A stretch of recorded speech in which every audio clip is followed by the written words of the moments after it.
She smirked. "Oh, is the little boy gonna cry?"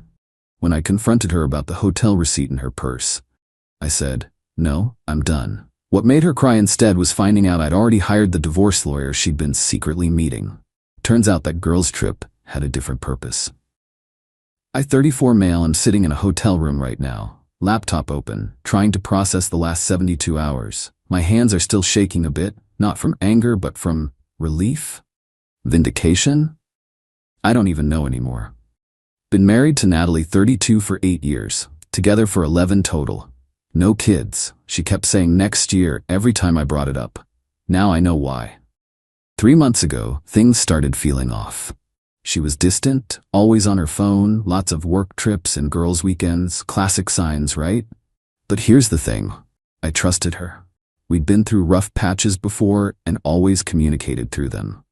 Then came the credit card statements, charges at high-end restaurants during her work-from-home days, spa treatments when she was supposedly at her sister's, hotel charges in our own city. When I asked, she'd wave it off. Client lunches. Treating myself.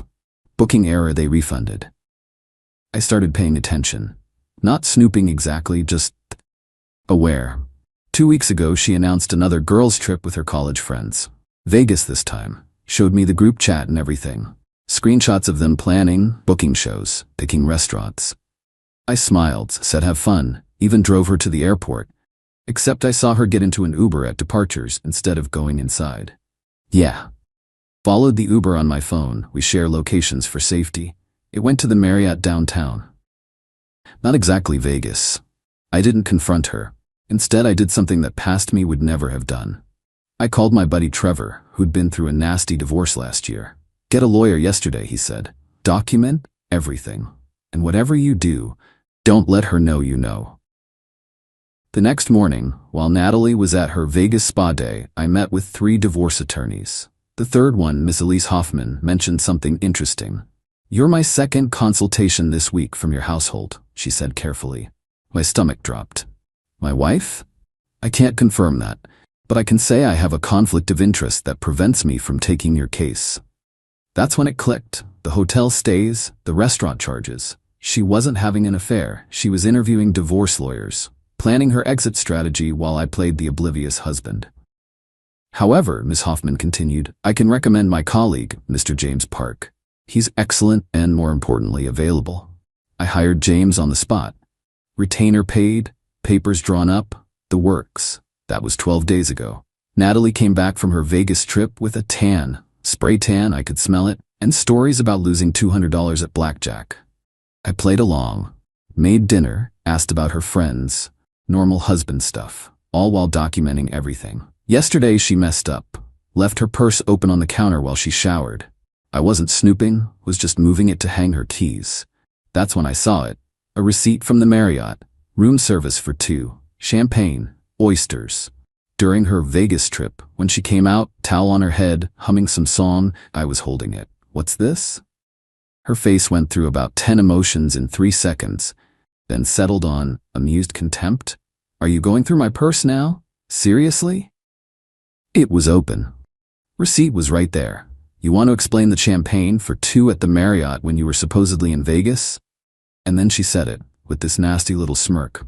"Ah, is the little boy gonna cry? What, you think I'm cheating? God, you're pathetic."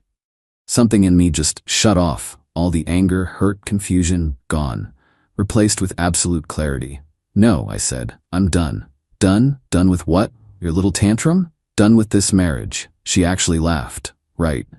You're done. You can't even pick where we eat dinner without my input. You think you're gonna divorce me?" "I don't think." "I know. James Park is handling it. You should hear from him Monday." The smirk fell off her face so fast. "James Park? How do you know that name?" "Same way I know you met with Elise Hoffman. Twice. What was the plan, Nat? Blindside me?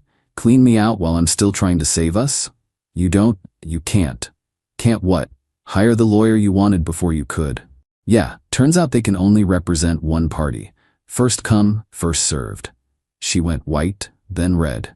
Then started screaming about how I'd ruined everything, how she'd been planning this for months, how I had no right to spy on her. "Spy? You told me you were in Vegas while meeting divorce lawyers." "That's not spying, that's basic awareness." "You followed me." "No, I saw you get in an Uber when you were supposed to be flying to Vegas. The rest was just paying attention. She threw her wine glass at the wall. Missed me by a mile. Red wine everywhere. Get out. This is my house too. Actually, it's my house, inherited from my grandmother. Never put your name on it, remember? You said it was too much paperwork. I'll take half of everything else. What else? My 401k? Sure, take half. Your car? Already yours. The savings account? Got about 8K in there. Have fun with your $4,000. See, what Natalie didn't know was that I'd been preparing too. Not for divorce specifically, but for life. While she was spending on spa days and designer bags, I was paying off the house, maxing out retirement contributions, living below our means. She controlled her paycheck, I controlled mine. Separate accounts. Her idea, actually. Modern marriage, she called it. You bastard, you planned this. No, Nat. You planned this. I just hired a lawyer first. She's been blowing up my phone since I left for the hotel. Messages ranging from "we can work this out" to "I'll destroy you" to "please come home" to "you'll regret this." James says to keep everything. Evidence is evidence. The funniest part? She still thinks there's some master plan. Some hidden asset, some secret agenda. There isn't.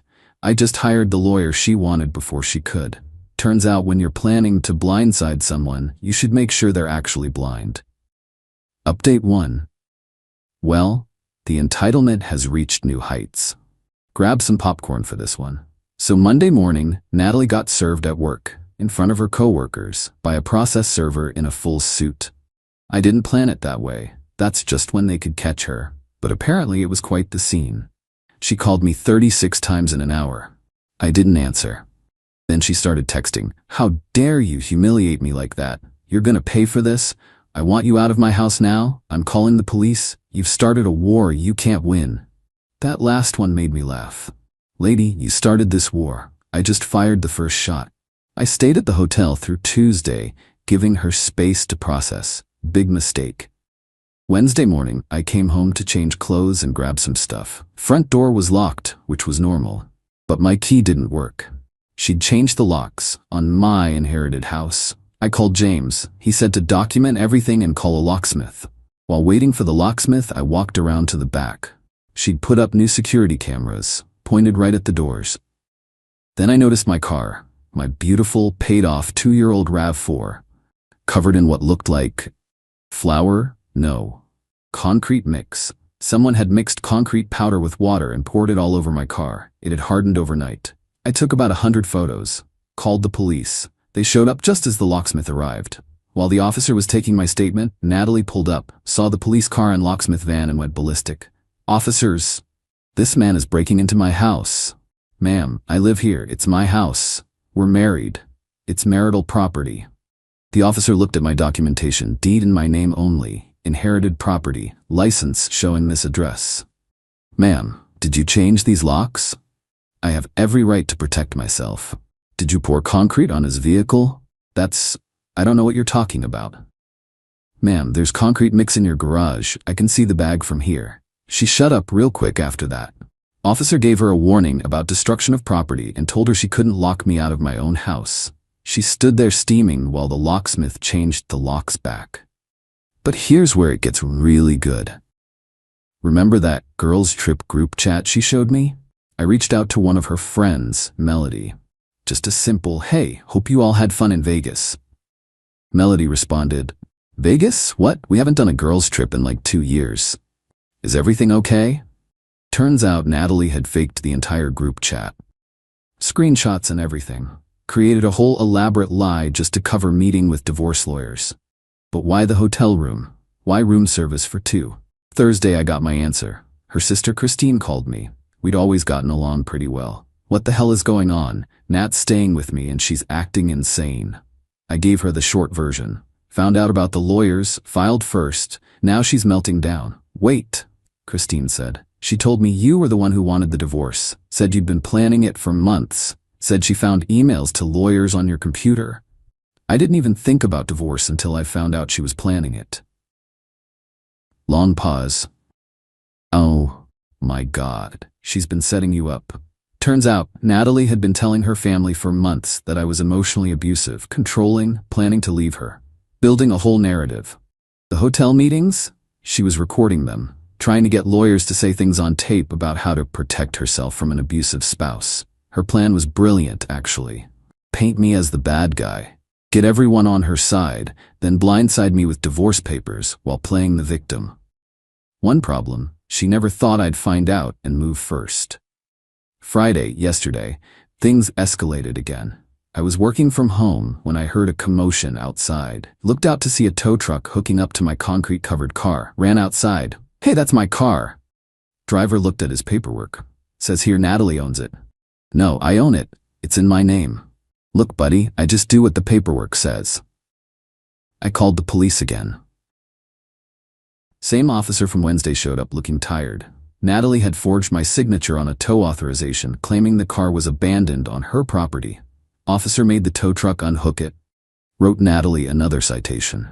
This time for fraud. But the best part? While she was busy with her illegal tow truck stunt, my lawyer was busy too.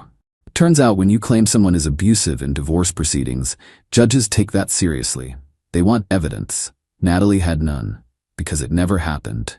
What I had was evidence of her lying about Vegas, proof she was meeting lawyers while pretending everything was fine.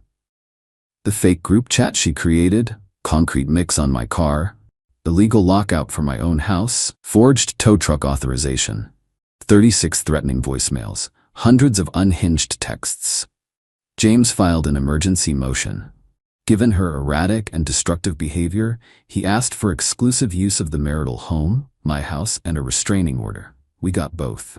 As of 6 p.m. yesterday, Natalie can't come within 100 feet of me or the house. She had 2 hours to collect essentials with police supervision. The look on her face when the officer handed her the order was something. This is my house too. Ma'am, you'll have your day in court. For now, you need to pack a bag. He's the abuser. I have recordings. Ma'am, recordings of what? Of him being mean. Being mean isn't illegal. Pouring concrete on someone's car is. She tried to take everything. The TV, the kitchen appliances, even tried to rip curtains off the walls. Officer stopped her. Essentials only. Clothes, toiletries, medications. As she was leaving, she turned to me. No more smirk, just pure rage. You think you won? I'm going to destroy you. I'm going to take everything. You'll be living in a cardboard box when I'm done. Good luck with that, Nat. I know things about you, things that will end you. Like what? Like. She was grasping. I'll make things up if I have to. The officer stepped between us. Ma'am, did you just threaten to commit perjury? She shut up and left. It's been 24 hours of peace. My car's getting detailed Monday to remove the concrete. Insurance is covering it as vandalism. The house is quiet. I'm eating takeout and watching movies she hated. But I know this isn't over. People like Natalie don't just give up. They escalate. James says to be ready for anything. Document everything. Don't engage unless necessary. I'm ready. Bring it on. Final update. This will be my last update because it's finally over. And the way it ended? Even I didn't see it coming. So after the restraining order, things went quiet for about a week. Then Natalie went nuclear. But not how anyone expected. First came a letter from the IRS. Someone had reported me for significant tax fraud dating back 5 years. All complete BS, but detailed enough that they had to investigate. Here's the thing. Natalie never paid attention to our finances. I did taxes every year. She'd sign without reading. So how did she suddenly know enough to make detailed false allegations? She didn't.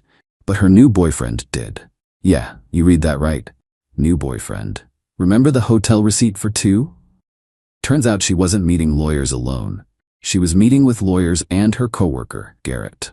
The just a work friend who wasn't her type because he was too into finance stuff. Guess what Garrett does? Tax consultant. But Garrett made a fatal error.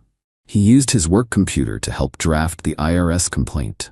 When the IRS sought intimate knowledge of my finances from someone who'd never had access, red flags went up. They contacted his firm. Firm pulled his computer records, found everything. Garrett was fired immediately. Lost his license. Turns out using your position as a tax consultant to file false IRS complaints is a career ender.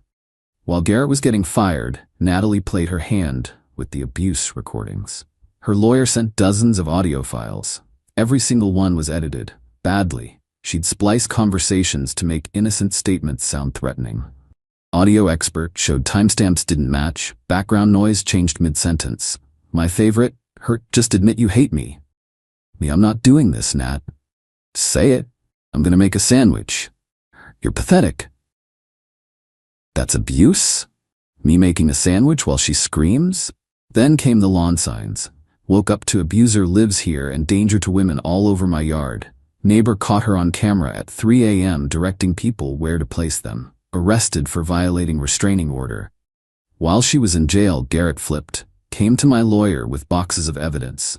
Emails, texts, recordings showing how Natalie had orchestrated everything. Been planning for over a year to destroy me for money. But the real kicker? She'd been on birth control the whole time. Told Garrett she never wanted kids with that loser, but kept me hoping for stability. 8 years. 8 years of thinking we were building a family. Trial came. Natalie showed up in a wedding dress, said she wanted to mourn properly. Judge made her change. She represented herself. Her lawyer quit. Tried submitting edited recordings, felony. Fake IRS complaint, felony. And a psychological evaluation she wrote herself. During break, she approached me in the hallway. Started live streaming. Hello, Facebook. I'm here where my abusive ex is stealing my life.